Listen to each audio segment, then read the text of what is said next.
சட்டப்பேரவையில் ஆளுநர் உரையை படிக்காமல் சென்றதன் மூலம் அவரது கௌரவம் மிக்க பொறுப்பை அவரே அவமதிப்பதாக முதலமைச்சர் ஸ்டாலின் தெரிவித்துள்ளார்.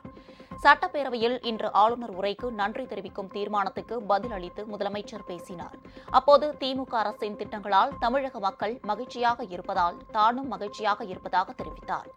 மகளிர் உரிமை தொகை, பேருந்துகளில் விடியல் பயணம் உள்ளிட்ட தமிழக அரசின் பல்வேறு திட்டங்களை பட்டியலிட்ட அவர், பிற மாநிலங்கள் அண்ணாந்து பார்க்கும் அளவிற்கு தமிழகம் வளர்ச்சி பெற்றிருப்பதாக முதலமைச்சர் தெரிவித்தார்.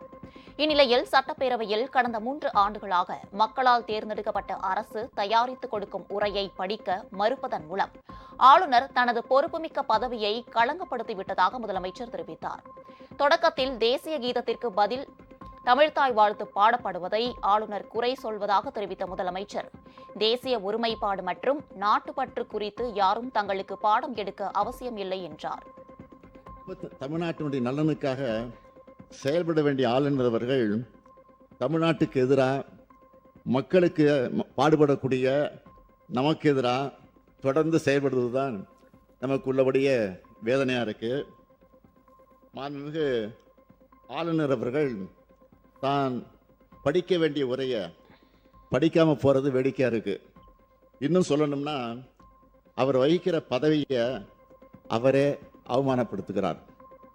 இந்திய அரசியலமைப்பு சட்டத்தையே ஒரு பொறுப்புள்ள பதவியில் இருந்துட்டு கேவலப்படுத்துகிற செயலாக இருக்குது. இதனைத் தொடர்ந்து முதலமைச்சர் ஸ்டாலின் 5 அறிவிப்புகளையும் வெளியிட்டார். சத்துணவு பணியாளர்கள், அங்கன்வாடி ஊழியர்களுக்கு ஓய்வூதியம் 2000 ரூபாயிலிருந்து 3500 ரூபாயாக உயர்த்தப்படும் என்றும் முதலமைச்சர் தெரிவித்தார். பணி நிறைவு தொகை 1 லட்சம் ரூபாயிலிருந்து 2 லட்சம் ரூபாயாக உயர்த்தப்படும் என்றும் முதலமைச்சர் அறிவித்தார்.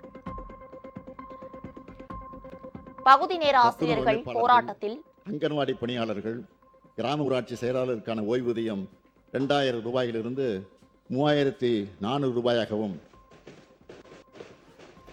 பணி நிறைவின் போது அவங்களுக்கு வழங்கப்படும் ஒட்டுமொத்த தொகை 1 லட்சம் ரூபாயிலிருந்து 2 லட்சம் ரூபாயாகவும் உயர்த்தி வழங்கப்படும். குறு அங்கன்வாடி பணியாளர்கள் மற்றும் வனக்கள பணியாளர்களுக்கான சிறப்பு ஓய்வூதியம் 2000 ரூபாயிலிருந்து 3200 ரூபாயாகவும், பணி நிறைவின் போது அவர்களுக்கு வழங்கப்படும் ஒட்டுமொத்த தொகை 1 லட்சம் ரூபாயிலிருந்து 2 லட்சம் ரூபாயாகவும் உயர்த்தி வழங்கப்படும். பகுதி நேர ஆசிரியர்கள் போராட்டத்தில் பணி நிரந்தரம் கோரி போராட்டத்தில் ஈடுபட்டு வரும் நிலையில் அவர்களுக்கு சிறப்பு மதிப்பெண் அளிக்கப்பட்டு காலி பணியிடங்களை நிரப்பப்படும் என்றும் முதலமைச்சர் ஸ்டாலின் தெரிவித்தார். அரசு பள்ளிகளில் பகுதி நேர ஆசிரியர்களாக பணிபுரிந்து வரும் ஆசிரியர்கள் தங்களுடைய பல்வேறு கோரிக்கைகளை வலியுறுத்தி போராட்டத்தை நடத்தி கொண்டிருக்கிறாங்க. இந்த கோரிக்கைகளில் ஆசிரியர்களுக்கான ஊதிய உயர்வு மற்றும் விடுமுறை காலமான மே மாதத்தில் அவங்க கோரின ஊதியம் ஆகியவை ஏற்கனவே அறிவிக்கப்பட்டுள்ளது. அவங்க அடுத்த முக்கிய கோரிக்கையான நிரந்தர பணி நியமனத்தை பொறுத்த வரைக்கும் ஒரு அறிவிப்பை நான் வெளியிடுகிறேன்.